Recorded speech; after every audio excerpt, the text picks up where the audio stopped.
سنتے ہیں اردو میں خصوصی اپڈیٹ۔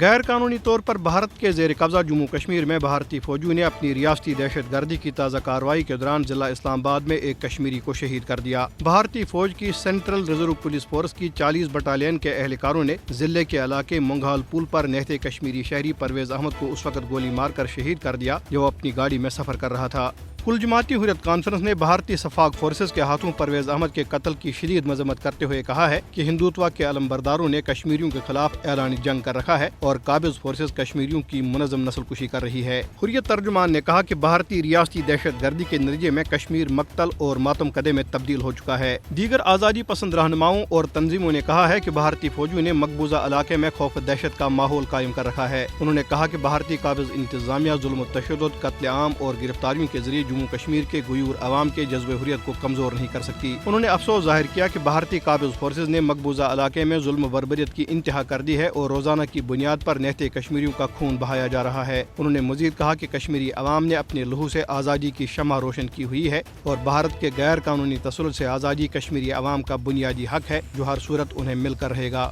بھارت کے غیر قانونی زیر قبضہ جموں کشمیر میں آل پارٹی سکھ کوآرڈینیشن کمیٹی کے چیئرمین جگموہن سنگھ رائنا نے کہا ہے کہ بی جے پی اور RSS آج اقلیتی برادریوں کے 2 شہریوں کے قتل کے بعد مقبوضہ علاقے کی صورتحال کو فرقہ واریت کا رنگ دینے کی کوشش کر رہی ہے۔ انہوں نے کہا کہ بعض عناصر کی طرف سے مقبوضہ علاقے میں فرقہ واریت کو ہوا دینے کی کوشش کی جا رہی ہے۔ انہوں نے کہا کہ حکومت غیر ضروری طور پر اشتعال کو ہوا دے کر غیر یقینیت کی صورتحال پیدا کر رہی ہے۔ انہوں نے مزید کہا کہ نہ صرف بعض عناصر بلکہ بھارتیہ جنتا پارٹی اور راشٹریہ سوئم سیوک سنگھ بھی چاہتی ہے کہ معصوم سکھ نوجوانوں کو استعمال کر کے حالات کو خراب کیا جائے۔ تحریک فکر و اعتقاد کے سربراہ سرجان برکاتی نے مقبوضہ علاقے میں اقلیتی برادریوں کے افراد کے بہیمانہ قتل کو بھارتی خفیہ ایجنسیوں اور قابض بھارتی فوج کی کشمیری مسلمانوں کے خلاف ایک منظم سازش قرار دیا ہے۔ مولانا سرجان برکاتی نے کہا ہے کہ مودی کی فسطائی بھارتی حکومت سیاسی اور انتخابی فوائد حاصل کرنے اور عوامی مسائل سے لوگوں کی توجہ ہٹانے کے لیے مقبوضہ علاقے میں نہتے کشمیریوں اور اقلیتی برادریوں کے دیگر افراد کے قتل کی سازش میں ملوث ہے۔